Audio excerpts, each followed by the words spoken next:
Isso é uma das coisas mais importantes que precisa acontecer, né? O Senhor Jesus vir e nos colocar nesse novo momento. Josiane, se puder trazer o... Oh, não, está ali. Só um segundinho, gente.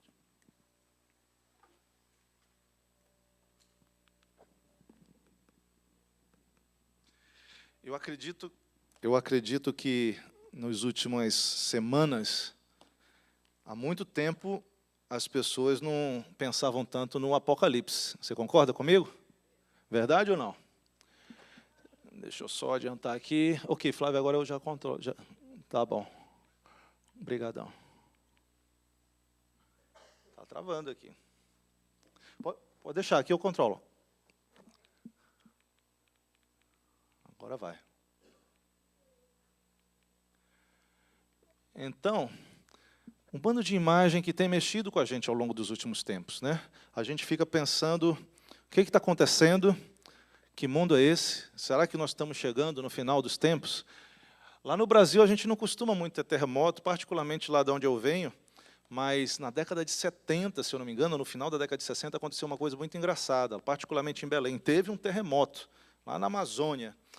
E tem uma coisa engraçada que eu vou contar para você, mas só para você ter ideia como imaginar esses sinais, essas coisas que fogem do comum, do padrão da nossa vida aqui na Terra, como eles são fortes, como mexem com a gente. E nessa noite, foi durante a noite lá, eu acho que eu não era nem nascido. E eu vou contar uma coisa muito reservada para vocês, não contem nada por aí, não espalhem, né? Mas o meu pai tinha o costume de dormir estilo Adão, né? Deitada lá sem roupa, né? Era o costume que ele tinha.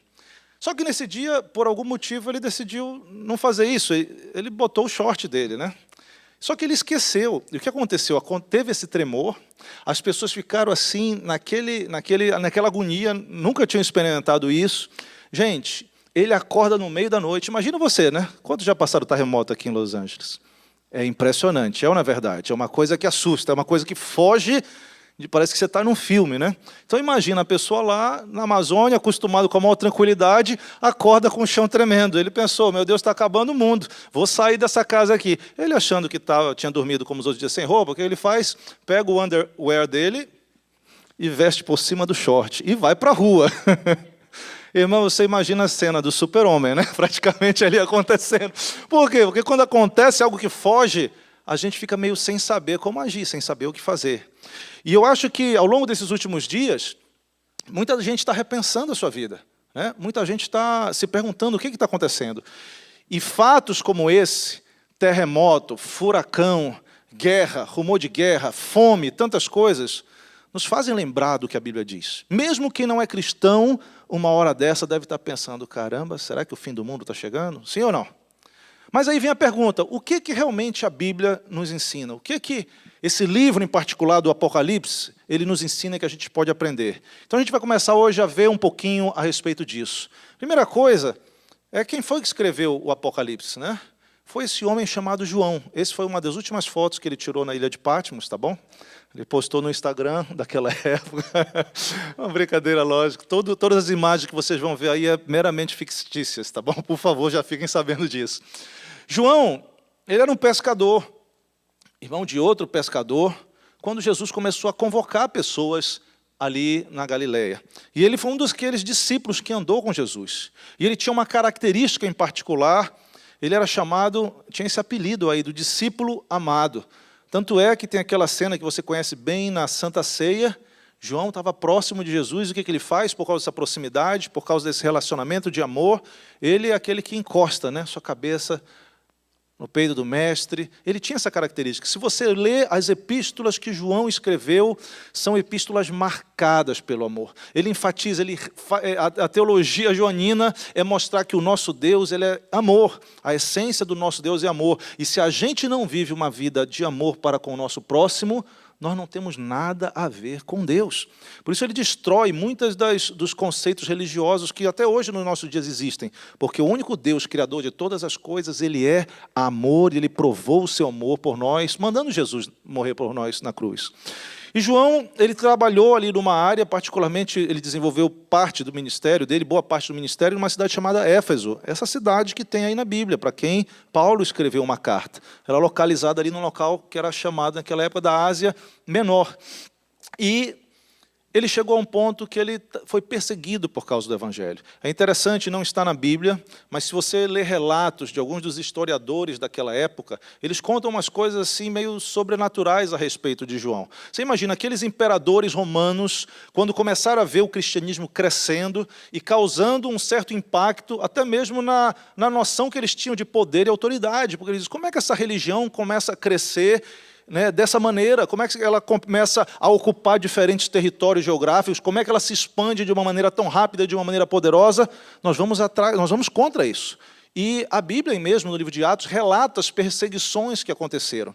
E existem, então, relatos da antiguidade, não incluídos na Bíblia, mas de pessoas daquela época, que João, num desses momentos, ele foi martirizado. Um dos imperadores assumiu e procurou, e lógico, ele era dos apóstolos, pegou João e prepararam aí um caldeirão de azeite fervente, né? E a ideia era matar João ali, queimado no óleo quente. E sabe o que aconteceu? Esses relatos dizem que tentaram imergir João ali, e ele era imerso, e ele não queimava. O Senhor protegia a vida dele. Lembra dos 3 homens que foram para a fornalha, e ali o Senhor Jesus estava com eles, e o fogo não tocou na veste dele, não consumiu?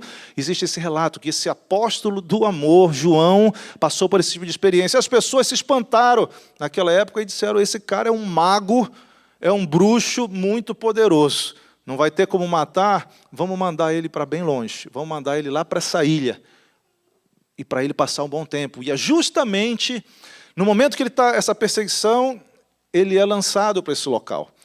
E esse espaço, a ilha para onde foi, era um local que era utilizado, né? Era uma ilha ali que fica na região da Turquia, localizado geograficamente lá, e era utilizado pelo Império Romano, para mandar as pessoas que não eram queridas lá. Era ali no Mar do Egeu, e eles despachavam. Não gostava, a pessoa era um criminoso, por algum motivo, vamos exilar essas pessoas lá. E Patmos tinha uma característica interessante. O nome dela, o significado, Patmos, significa algo mortal. No inglês, a tradução que dão é my killing. É algo que mata. Por quê? Porque essa ilha tinha uma boa parte dela, era desértica. Era um espaço que você não tinha muita condição de criar. Então, você imagina, 2000 anos atrás, você sendo enviado para uma ilha deserta, um local árido, era um desafio, concorda comigo? As pessoas ali ficavam numa situação muito difícil. É difícil a aridez, é difícil a solidão, é difícil a distância das pessoas que não são queridas. E João, imagina, estava fazendo a obra de Deus e de repente se vê num local como esse. E aqui já começa uma coisa que a gente poderia pensar a respeito da nossa vida, né? Porque foi justamente nesse lugar onde João está exilado, está sozinho, está vendo o deserto, está vendo a aridez, é o momento que os olhos espirituais dele começam a se abrir para ter uma revelação do Senhor Jesus. Vamos trazer para a nossa vida. Quantas vezes, né, irmãos, a gente está no caminho do deserto, verdade? Mas no meio desse lugar, é o lugar que Deus escolhe para falar com a gente. É o lugar que Deus escolhe para falar conosco. Moisés estava há 40 anos longe de um sentido de vida, estava, né, pelo deserto. Foi lá que Deus se mostra para ele no meio de uma planta, de um arbusto, de uma sarça, ardendo no meio do fogo. Então, primeiro, palavra de consolo aqui. Se você está no deserto, se você está exilado, longe da família e dos amigos, né? Muitas vezes dos que vêm, tão mais recente, né? Começa a sentir essa distância. Quem sabe não é justamente esse lugar que Deus tem preparado para se revelar para você de uma maneira tremenda, inédita, forte, poderosa, capaz de mudar a tua vida e de abençoar muitas pessoas. Amém? Estava lá João, ilha de Patmos, no deserto. E o que a gente vai fazer ao longo, né, a partir de agora, é começar a identificar isso que eu estou chamando das 6 revelações mais fáceis do Apocalipse. Você concorda comigo que Apocalipse é um livro difícil? Né? Ele é o livro, né, desafiador. E realmente eu vou, né, o pastor Miguel pode puxar minha orelha aqui, porque ele é o maior teólogo aqui. Eu não vou entrar muito na questão da teologia. Nós vamos ver justamente questões que são fáceis, que a gente vai ver que estão aí, mas não somente são fáceis, mas elas são importantes. E nesse período de tumulto, de preocupação por aí, a gente precisa ter a nossa fé bem arraigada, firmada na rocha, porque o vento pode bater, a chuva pode cair, as águas podem subir, mas nós não vamos ser abalados, porque estamos firmados em Jesus. Amém? Vamos lá. Então, o que acontece, se você puder abrir tua Bíblia no capítulo 1 de Apocalipse, nós vamos ver cada uma dessas revelações, a gente vai focar em alguns capítulos. Se você trouxe a tua Bíblia, queria te recomendar, além de trazer sua Bíblia, uma recomendação que sempre é feita, anote de alguma maneira, né? Eu tenho conversado em alguns lugares que eu tenho pregado que, quando eu era mais novinho, estava começando mais na fé, eu sempre andava com as agendas, eu anotava, eu tenho um bando de agenda guardada lá em casa, com essas anotações de meditações minhas na palavra e de pregações que eu ouvia, né? A cada domingo você está aqui ouvindo a palavra de Deus, acabamos de estudar Gálatas, né? Isso é importante você registrar, porque, deixa eu te dizer, a nossa memória luta contra a gente, né? Você vai sair daqui, lá no jantar já esqueceu de muito do que foi falado, mas se você deixar registrado, daqui a pouco você diz, o que Deus me falou naquele dia? Você vai lá, encontra e aquilo renova a tua fé, tá bom? Se você quiser anotar no celular, se é alguma coisa que você acha importante. Capítulo 1 de Apocalipse, João ele começa a mostrar algumas coisas. O primeiro versículo já fala, revelação de Jesus Cristo. E só para quem não sabe, a palavra Apocalipse é uma palavra grega que significa literalmente revelação. Por isso que o livro em inglês é... Olha que beleza, todo mundo fluente aí, né? É revelação, e é uma revelação de Jesus. Jesus quis mostrar a João para que ele mostrasse às igrejas do Senhor coisas que iam acontecer no futuro. E ele faz uma série de saudações, assim por diante, mas eu quero que a gente comece a ler pelo versículo 9 do capítulo 1 de Apocalipse. Diz assim, eu, João, irmão vosso e companheiro com vocês na aflição, no reino e na perseverança em Jesus, eu estava na ilha chamada Patmos, por causa da palavra de Deus e do testemunho de Jesus. Vem o verso 10, diz assim, eu fui arrebatado em espírito no dia do Senhor, e ouvi de trás de mim uma grande voz como de trombeta que dizia, o que tu vês, escreve num livro, envia às 7 igrejas que estão na Ásia, que são Éfeso, Esmirna, Pérgamo, Tiatira, Sardes, Filadélfia e Laodiceia. E eu voltei-me para ver quem falava comigo. E ao voltar-me, aí vamos prestar bem atenção a partir de agora, diz assim, e ao voltar-me, eu vi 7 candeeiros de ouro. E no meio desses 7 candeeiros, havia alguém semelhante a um filho de homem, vestido com vestes talares e cingido na altura do peito com um cinto de ouro. A sua cabeça e os seus cabelos eram brancos como lã branca, era como a neve. Os seus olhos eram como chama de fogo. Os seus pés eram semelhantes a um metal reluzente, um metal refinado na fornalha, e a sua voz como voz de muitas águas. Ele tinha na mão direita 7 estrelas, e da sua boca saía uma afiada espada de 2 gumes. O seu rosto era como o sol quando brilha na sua força. Quando eu o vi, eu caí aos seus pés como morto. Porém, ele pôs sobre mim a sua mão direita, dizendo, não temas, eu sou o primeiro e o último. Eu sou o que vivo, fui morto, mas estou vivo para todo sempre e tenho as chaves da morte e do inferno. João está lá. Ele é tomado num arrebatamento espiritual e ele começa a ver coisas. Ao virar na direção da voz que chama ele, ele começa a ver alguns elementos. A gente vai ver, ele vê essa pessoa no meio daqueles candeeiros, no meio daquelas lâmpadas daquela época antiga, ele vê esse personagem, vestes longas, né? Que mais descreve a Bíblia? Tinha um cinto de ouro, que é uma atribuição, era um objeto conectado à atividade sacerdotal, né? Além disso, pés como metal reluzente, olhos como chama de fogo, rosto como o sol. Gente, que coisa impressionante deve ter sido isso. Ontem à noite teve um grupo de irmãos daqui da igreja, nós tivemos no concerto, né, do nosso irmão André Paganelli, né? E teve uma hora que eu achei impressionante, foi muito legal, né? A luz deu uma apagada, ele estava com um negócio assim, de uma luva que disparava luz. Era uma mistura de X-Men com, sei lá o que, era um Wolverine de luz. Foi uma coisa assim, e com a fumaça, tocando o saxofone, as luzes aí saindo como se fosse do dedo. Foi uma cena, né, diferente, parecia que estava no filme. Eu tenho um vídeo aqui, se você quiser, ficou curioso, pergunta para mim. Foi muito legal, porque foge daquilo que a gente está vendo. E João, que era acostumado, viveu dias com Jesus, anos com Jesus, conviveu e viu ele depois de arrebatá-lo também.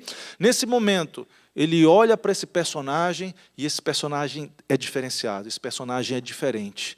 Ele olha os candelabros, mas olha para Jesus e começa a ver, ele não tem palavras para descrever o que ele está vendo. É interessante que todas as vezes que os homens de Deus, os homens da Bíblia, tiveram uma visão espiritual, particularmente do céu, a respeito de Deus, eles buscam palavras da terra para tentar traduzir coisas do céu. É uma coisa interessante. Eu tive comentando com algumas pessoas, eu li uma matéria essa semana sobre uma mulher que, não sei se foi em 2002 ou foi em 90 e pouco, acho que foi 2002. Ela morreu, ela passou alguns minutos morta. E depois desse tempo, depois desse período, como morta, ela voltou à vida. E essa mulher era uma cristã normal, ela ia assim para a igreja de vez em quando, né? Às vezes ela ia, sabia que tinha Jesus, sabia, mas nessa experiência que ela teve, ela disse que ela foi para o céu, foi para o local onde Deus vive. E ela disse justamente que ela não conseguia explicar com palavras humanas qual foi a realidade que ela viveu lá. Porque ela disse o seguinte, as cores que tem lá são diferentes das cores que tem aqui. Gente, você já pensou nisso? Que tipo de cor que tem, que não é vermelho, azul, que não é branca, né? Que tipo de cor deve ser? Ela falou, a maneira como você sente o ambiente é diferente de como a gente sente daqui.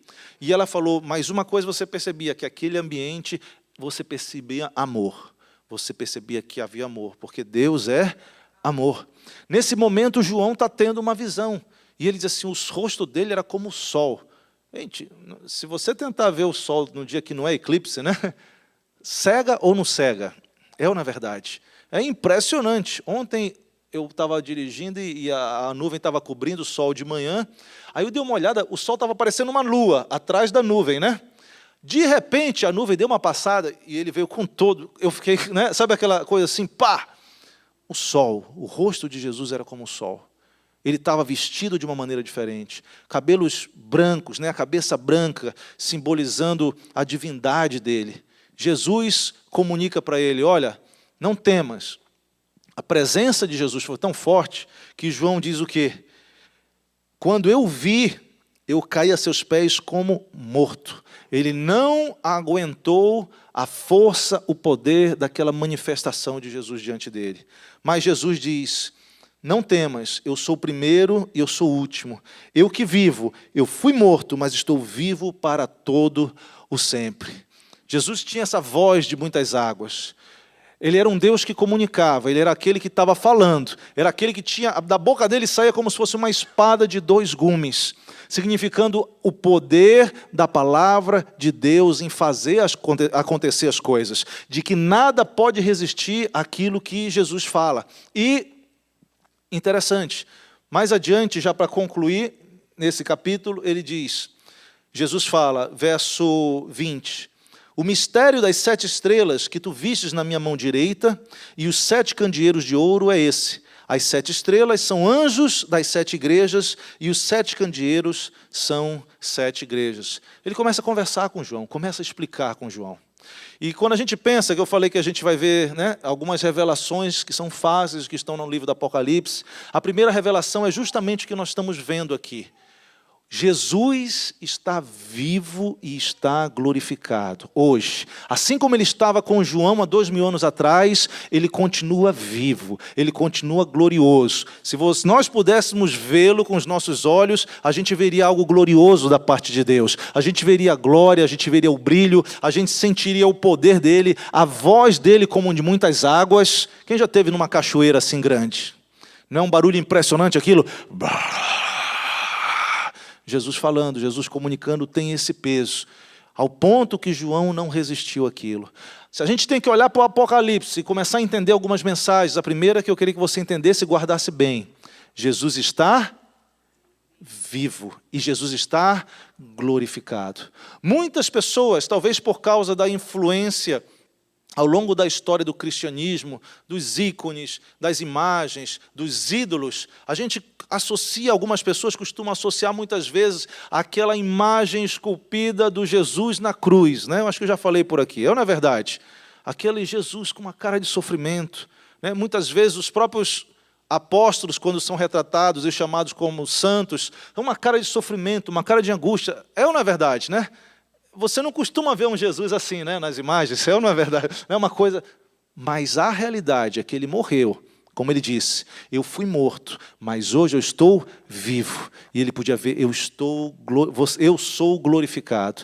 Essa é a imagem que nós temos que ter na nossa mente. Essa é a primeira revelação do Apocalipse que tem que dar base para a gente. As coisas estão acontecendo aí para fora, sinais, problemas. Mas uma coisa eu sei, Jesus está vivo e glorificado. Significa que não somente ele está vivo, mas ele tem poder, ele tem autoridade, a palavra dele faz as coisas acontecerem, e por causa disso eu tenho que estar servindo, cumprindo aquilo que é o desejo dele para a minha vida. Faz sentido? Amém? Qual a primeira revelação? Jesus está vivo e glorificado. Vamos avançar um pouquinho, pelo menos mais uma.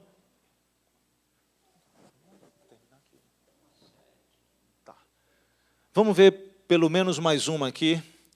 É interessante que logo como nós lemos aí, no final do capítulo 1, Jesus fala assim: o mistério das 7 estrelas que tu vistes na minha mão direita e dos 7 candeeiros de ouro é esse. As 7 estrelas são os anjos das 7 igrejas e os 7 candeeiros são as 7 igrejas. Existia nessa época, e João conhecia muito bem, ali na região que corresponde hoje à Turquia, olha aqui a geografia daquele lugar. A ilha onde João estava, aqui localizada a cidade de Éfeso, e aqui as demais 6 igrejas que são alvo dessa mensagem de Jesus. E Jesus mesmo explica: João, tu me vistes caminhando no meio de 7 candeeiros, e tu vistes que na minha mão direita haviam 7 estrelas. E Jesus claramente mostra, olha, esse mistério, essa coisa que chama atenção, que causa dúvida, as 7 estrelas são os 7 anjos dessas 7 igrejas. E aqui, como está colocado ali, esses anjos, na verdade, são os pastores, são as pessoas que estavam estabelecidos como líderes de cada uma dessas igrejas espalhadas nessa região aí da Turquia, 2000 anos atrás. E ele diz: eu tenho as estrelas da minha mão, ou seja, os pastores das igrejas, aqueles que Deus estabeleceu para cumprirem um ministério de edificação, de liderança, de cuidado, eles estão na mão de Jesus, eles estão cuidados, eles estão sendo dirigidos e controlados pelo Senhor Jesus. E mais, ao redor, os candeeiros são as igrejas, o grupo de pessoas. A palavra igreja, eu creio que vocês conhecem, vem de uma palavra grega também, chamada eclésia, e significa no grego, né, tirados para fora, saídos para fora. São as pessoas que estão vivendo nesse mundo que nós vivemos, mas que ouviram um convite espiritual para receber o Senhor Jesus. Então eles saíram da barca que vai se perder por a eternidade, saíram desse reino das trevas e passaram a fazer parte da igreja do Senhor, né? Sermos filhos de Deus. E Jesus explicou, essa é o que você viu. E na sequência, ele começa a contar uma coisa que eu acho interessante. No capítulo 2 e no capítulo 3, Jesus começa a mandar mensagens específicas para cada uma dessas igrejas aqui. Jesus conhecia em detalhes a realidade que cada um desses grupos estava vivendo. Então imagina, vamos fazer assim um exercício de imaginação, que João tivesse exilado lá em Alcatraz, né, na Califórnia, que é uma ilha, né, ali rochosa, né, quantos já foram lá? Alguns, né? E aí ele vai começar a mandar, Jesus aparece para ele em Alcatraz, ele vai começar a mandar mensagem, né? Para as igrejas da Califórnia, não é da Ásia Menor. E vai que a Bíblia está no meio, já pensou? Ou seja, a gente entenderia que o pastor Miguel, que é o anjo da igreja, está na mão de Jesus, está entendendo? E também que Jesus conhecia muito bem o que acontecia no nosso meio. Gente, não é engraçado quando nos descobrem numa situação que a gente não gosta? É, na verdade. Quem já foi pego de surpresa pelo pai, pela mãe, pelo chefe, né? Sei lá, desde as coisas mais simples, dormir na hora da mensagem, né? Que nem tem 3 agora dormindo aqui. Não, tô brincando. Quando você é pego numa coisa, a gente se surpreende. E a verdade é que Jesus, da mesma maneira como conhecia tudo o que acontecia com essas igrejas 2000 anos atrás, ele também conhece muito bem o que acontece com a gente, como igreja e individualmente. Nada era escondido diante do Senhor Jesus. Agora, sabe o que é interessante? Apesar dele conhecer as virtudes, as coisas boas que cada uma dessas igrejas tinha, mas também conhecer os erros, os problemas, os pecados. E eu vou te dizer, os problemas eram maiores do que as virtudes, né? Se você fizer uma somatória. Mas para cada uma dessas igrejas, Jesus tinha uma palavra de ânimo, uma palavra de mudança, uma palavra de transformação, porque a intenção de Jesus para cada uma delas é que fossem igrejas de pessoas vencedoras, de pessoas que iam estar até o fim do mundo com Ele, né? Iam ser fiéis, e por conta dessa fidelidade, iam viver com o Senhor por toda a eternidade. Você está entendendo isso aí? O nosso amor, gente, talvez pais que estão aqui, ou se você é um chefe, você é um líder dentro do teu espaço de trabalho, ou algum lugar, o ser humano, nós somos, às vezes, muito exigentes, não é verdade? Quem pisa na bola com a gente, né, quer espezinhar, seja o nosso filho, seja alguém no ambiente de trabalho, às vezes é a nossa natureza. Mas você imagina Jesus, perfeito, o Filho de Deus, conhecia tudo o que acontecia nessas igrejas. Ele podia dizer assim, vocês eu vou destruir, eu vou mandar fogo, que nem eu fiz com Sodoma. Não, para cada uma delas, uma palavra de esperança, uma palavra de transformação, uma convocação, um convite ao arrependimento, à mudança, a deixar de fazer o mal e começar a fazer o bem, porque Deus, está escrito lá no Antigo Testamento, Deus não tem o menor prazer na perdição de quem está, do perverso.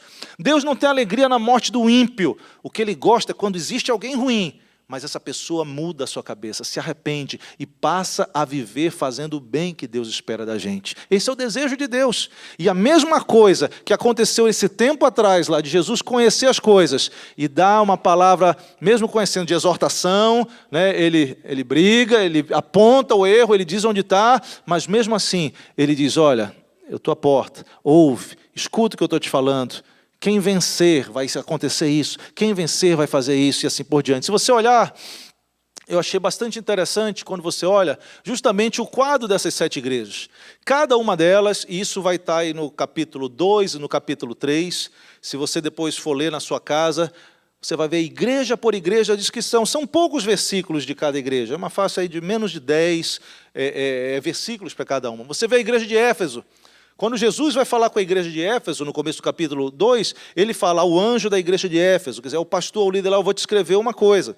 Ele fala, conheço as tuas obras, o teu trabalho, tua perseverança, e ele vai detalhando. Jesus conhece as nossas virtudes. Mas chega um certo momento que ele diz assim, no verso 4 do capítulo 2, mas eu tenho contra ti que tu deixastes o teu primeiro amor. Você conhece bem, né? E ele diz assim, lembra-te de onde caíste. Te arrepende, pratica as primeiras obras. Se não te arrependeres, brevemente virei a ti e removerei do seu lugar o teu candeeiro, se não te arrependeres. E aí ele vai um pouquinho mais. Tens ao teu favor que odeias as obras dos nicolaítas, um grupo lá que praticava, ensinava coisas que não estavam em conformidade com ao ensino de Deus, as quais eu, Jesus, também odeio. Verso 7, quem tem ouvidos, ouça o que o Espírito diz às igrejas. Ao que vencer, eu vou dar de comer da árvore da vida que está no paraíso de Deus. Você está vendo aqui? Jesus chega, fala com o líder, mas fala a respeito de coisas daquela igreja. Ele diz, olha, tem coisa boa, você tem coisa boa, você tem características boas, você tem virtudes. são isso, eu conheço. Mas olha, eu tenho uma coisa contra ti. O teu amor, o amor que tinha no começo, já não é mais o mesmo. A coisa é diferente. Muda isso, te arrepende, porque se não houver esse arrependimento, vai haver consequência. E ele vai assim por diante. Eu vou te convidar para você ler esses capítulos na tua casa durante a semana, para você identificar cada situação de cada uma dessas igrejas. Quando você vai adiante, a igreja de Esmina é interessante. Ele mostra que a igreja de Esmina era uma igreja que estava passando por tribulação, por dificuldade. No verso 9 diz assim, eu conheço a tua tribulação, a tua pobreza. Tinha limitação. Existem, de alguns anos para cá, um tipo de ensinamento onde pessoas dentro das igrejas evangélicas mesmo têm afirmado que se a pessoa é crente, se a pessoa aceitou Jesus, ela não pode de forma alguma passar por alguns tipos de dificuldade, como enfermidade, como pobreza. E aqui Jesus, Filho de Deus, ressurreto, que está vivo e glorificado, como vimos na primeira revelação, ele diz para essa igreja, eu conheço a tua tribulação, eu conheço a tua pobreza. Conheço a blasfêmia dos que se dizem judeus e não são, e ele vai adiante. No verso dela ele diz, não temas as coisas que tu vais sofrer. O diabo lançará alguns de vocês na prisão para vocês serem provados, tereis uma tribulação de 10 dias, mas ser fiel até a morte, eu vou te dar a coroa da vida. E sempre no fecho a mensagem, quem tem ouvidos, ouça o que o Espírito de Deus diz às igrejas. O que vencer, de forma alguma, sofrerá o dano da segunda morte. E essa igreja de Esmina era pobre, ia passar por tribulação, estava no aperreio. Se você está em aperreio aí, quero dizer, você está num barco que muita gente boa já passou. Está dando, ok? Essa era a realidade, mas Jesus conhecia, Jesus sabia do que se tratava. Pérgamo, mais uma igreja. Você leia depois na tua casa. Eles tinham perseverança, não deixavam Jesus, continuavam sendo fiéis, indo para a igreja, fazendo o que deviam fazer. Mas no caso deles lá, eles toleravam coisas que não eram aceitáveis diante de Deus. Ele fala, algumas pessoas seguem uma doutrina de Balaão, começaram a ter um ensino que não tinha nada a ver com a verdadeira mensagem de Deus. E Jesus apontou, mas no final segue aquele mesmo padrão. Arrepende-te, quem tem ouvido ouça, e quem vencer vai receber uma recompensa. Não importa o problema que a igreja tinha. Tiatira, mais uma, Jesus disse, olha, eu conheço o teu amor, conheço a tua fé, conheço o teu serviço, o teu trabalho, eu vejo o que vocês estão fazendo, só que tem um problema, aí no meio de vocês tem uma mulher chamada Jezabel, que ensina, que apronta, que faz o terror aí no meio dessa igreja. Está faltando disciplina, está faltando organização, está faltando uma autoridade para colocar as coisas na devida posição. Para essa igreja também existe a mensagem de mudança, existe a palavra quem tem ouvidos ouça, e quem vencer vai receber recompensa. Sardes era uma das igrejas assim, meio pesado o negócio lá, era difícil. Jesus fala, começa dizendo no capítulo 3, eu conheço as tuas obras, tu tens nome de que vives, mas tu estás morto. Tinha mais uma aparência essa igreja. E ele diz que algumas pessoas só que tinham, que mantinham, eram poucos os que tinham uma vida em conformidade com aquilo que Deus queria. Mas a realidade é que eles estavam numa verdadeira morte espiritual, longe do que Deus queria. Podiam até ir para a igreja, podiam estar até fazendo algumas coisas, mas a realidade espiritual era de morte. Filadélfia. Essa aí é bastante conhecida de quem estuda a Bíblia, porque ela também é a segunda igreja onde Jesus não levanta, não aponta falhas. Ela mostra justamente, ele diz no verso 8 do capítulo 3, eu coloquei diante de ti uma porta aberta.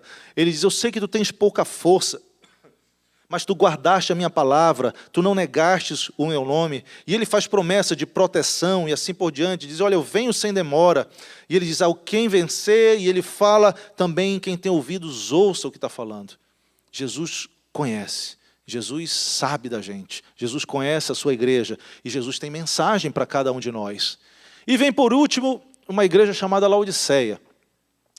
Essa igreja, para quem estuda um pouquinho mais, você vai ver que essa igreja, Jesus não encontra nada de bom nela.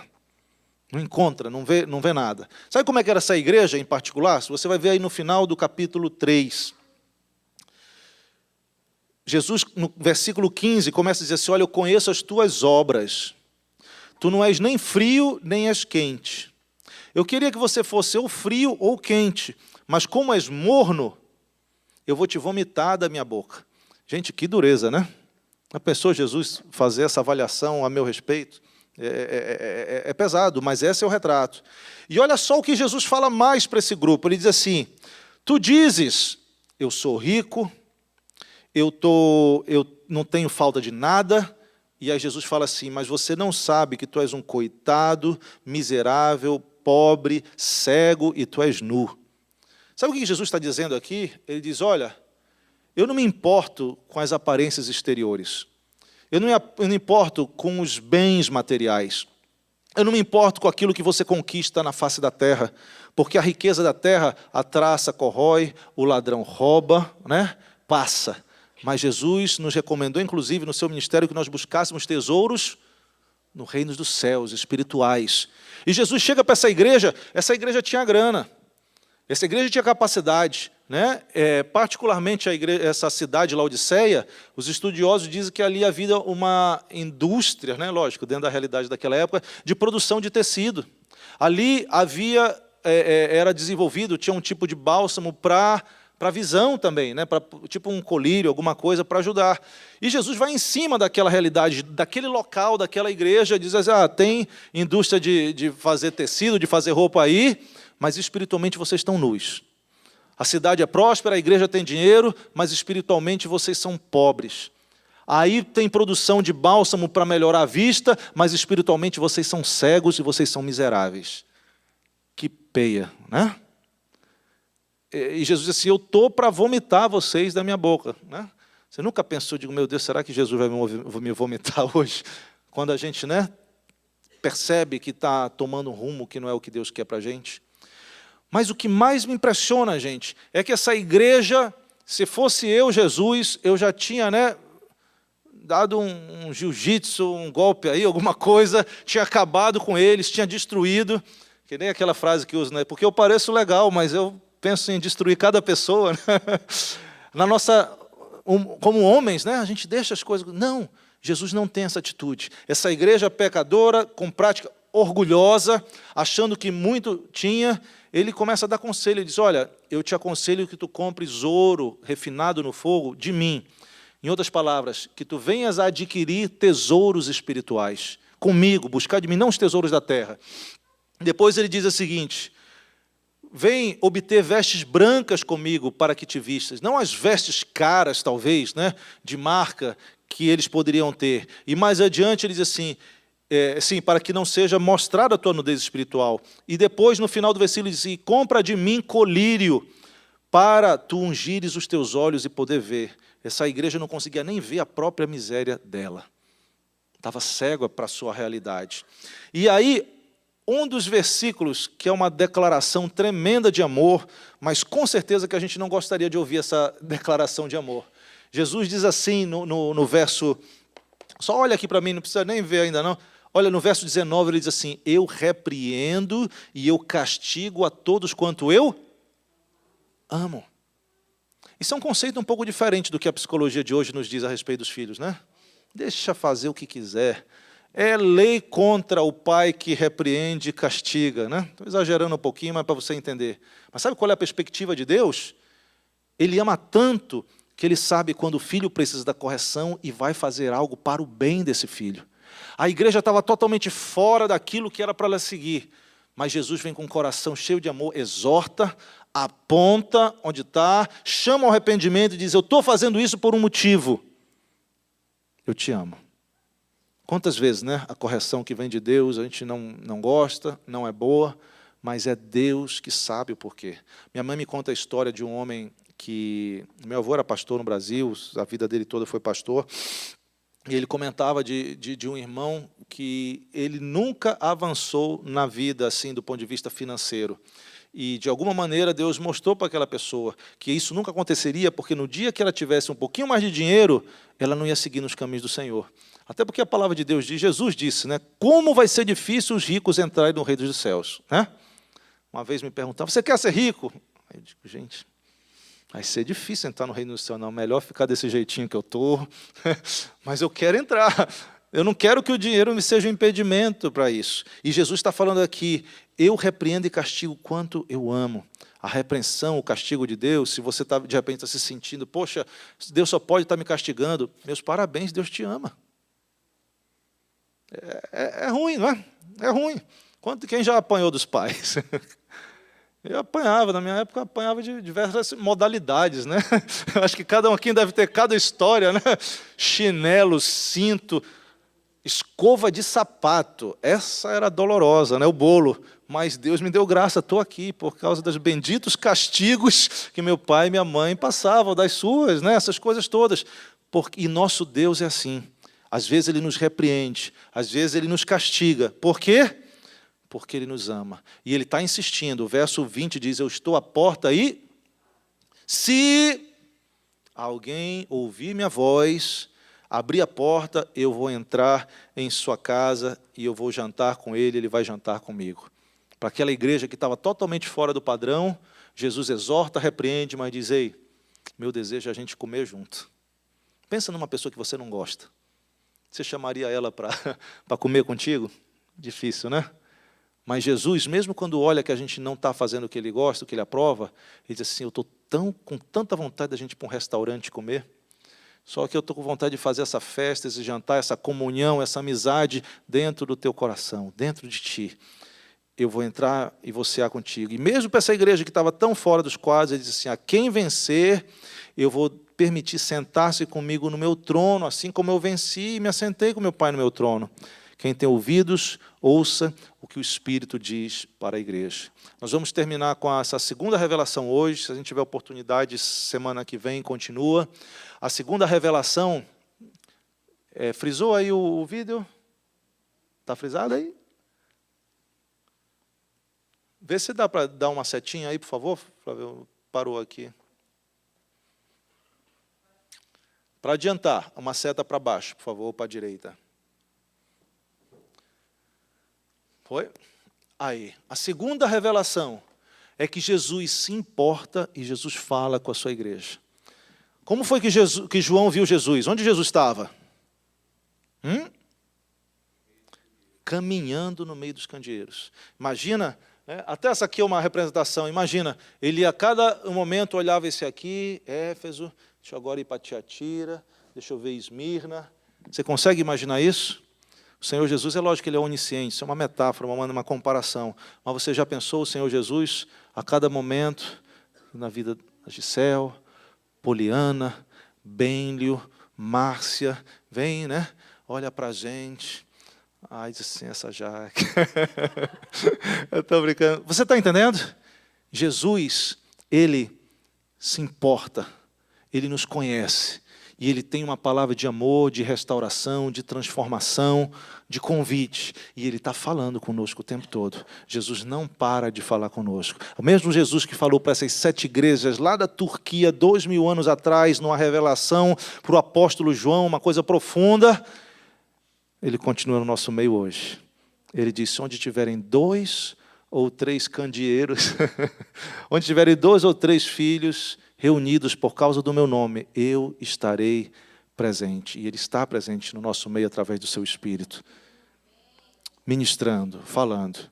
Eu creio que hoje Deus falou aos nossos corações já um pouquinho, para a gente entender. No meio, o tumulto está acontecendo. Furacão, terremoto, guerra, fome.